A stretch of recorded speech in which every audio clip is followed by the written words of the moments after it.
Kumustahin naman natin ang paghahanda ng mga residente at lokal na pamahalaan ng Baler sa Aurora kaugnay sa bagyong Christine. May ulat on the spot si Katrina Son. Katrina? Rafi, itinaas na ang red alert status dito sa probinsya ng Aurora. Puspusa na rin ang ginagawa nilang paghahanda sa papalapit na bagyong Christine. Mula nga kagabi, Rafi, panakanaka na ang pag-uulan dito sa Baler, Aurora. Sinasabayan pa ito ng may kalakasang hangin. Matataas na rin ang mga alon sa dagat.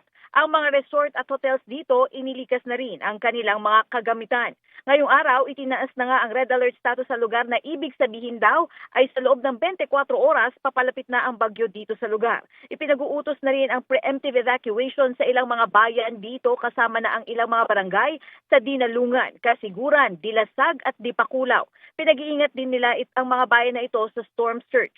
Sa Baler, Aurora naman, inirekomenda na ng Aurora PD RRMO sa Baler LGU ang pagpapatupad din ng forced evacuation sa Barangay Sabang at Sitio Castillo. Mas makakabuti raw na gawin ito ng maaga para masigurong ligtas ang mga ililikas. Sa ngayon naman, Rafi, ay makulimlim ang panahon dito at panakanaka ang pag-ulan, ngunit tuloy-tuloy daw ang pagmomonitor at paghahanda na ginagawa ng PDRRMO. Rafi?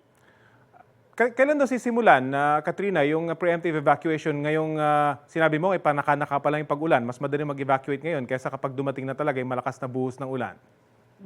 Rafi, doon sa mga barangay sa Dinalungan, Kasiguran at Dilasag, maging sa Dipakulaw, kahapon at kaninang umaga na simulan na daw yung preemptive evacuation sa mga lugar na yan. Dito naman, Rafi, sa Baler sa Aurora, sa Barangay Sabang at saka sa Sitio Castillo, rekomendasyon yun ng PDRRMO sa LGU, pero galing tayo sa MDRRMO kanina, wala pa raw inilalabas sa kanila na utos na ipatupad na nga itong preemptive evacuation na suhestyon ng PDRRMO. Gayunpaman, kapag lumakas daw ang ulan, bago maggabi ay sisimulan na raw sana nila ito. Rafi? Yan ang abangan natin. Maraming salamat sa iyo at ingat kayo dyan.